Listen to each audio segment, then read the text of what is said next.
नमस्कार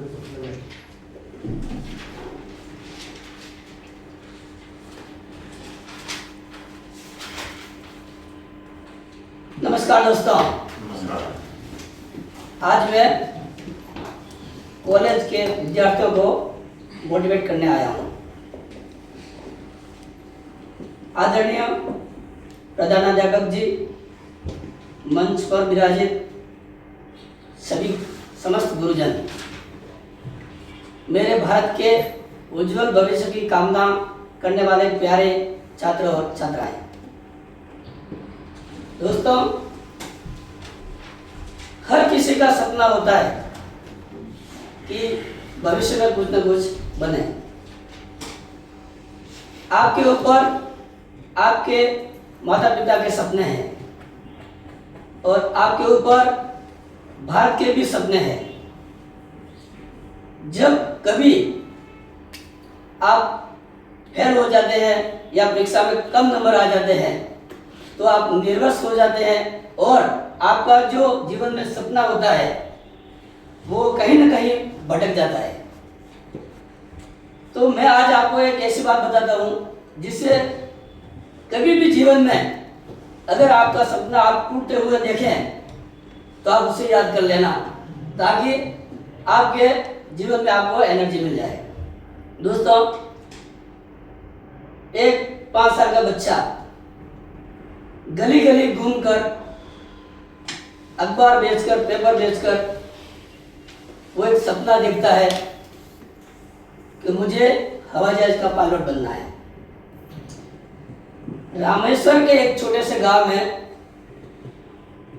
वो बच्चा रहता है और उसके माता पिता नाव चला के अपना गुजरान पुराण करते हैं। और वो जो 5 साल का बच्चा रहता है वो सपना देखता है मुझे हवाई जहाज का पायलट बनना है। उसके लिए दोस्तों वो उसको गरीब घर से आया, लेकिन उसको पढ़ता है और उसके घर में लाइट नहीं होती है, फिर भी वो रोड पे जाकर रोड की लाइट पे वो रात को दिन को पढ़ता है और उस जर्नी में वो आगे बढ़ता है।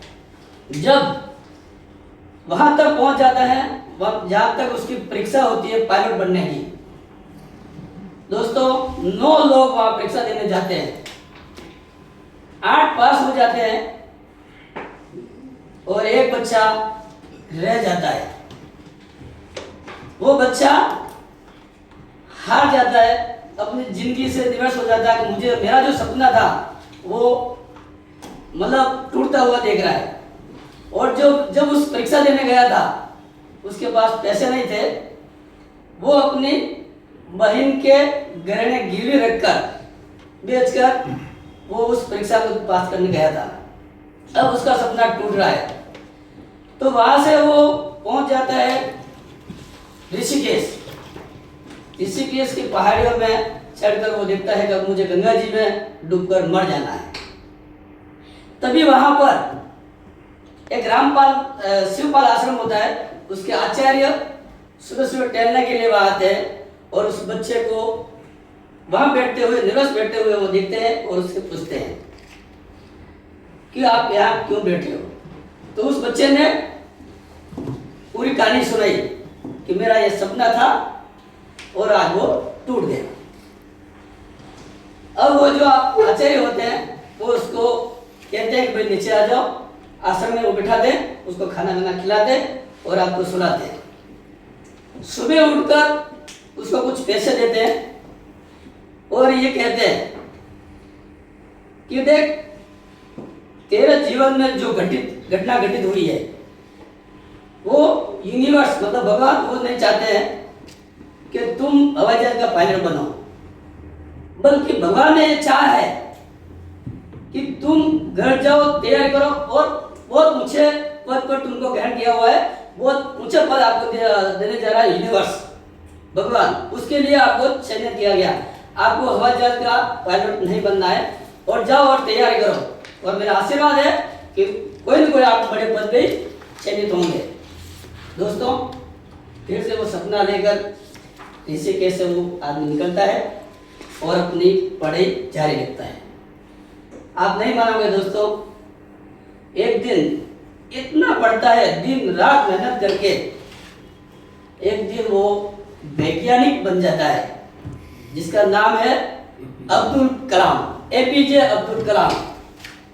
1995-98 में उसने अपना जो भारत का मिसाइल का जो किया था, परीक्षण किया था, वो उन्होंने किया था अटल बिहारी सरकार में, अटल बिहारी जी की सरकार में। उसके बाद वो भारत का राष्ट्रपति बन जाता है।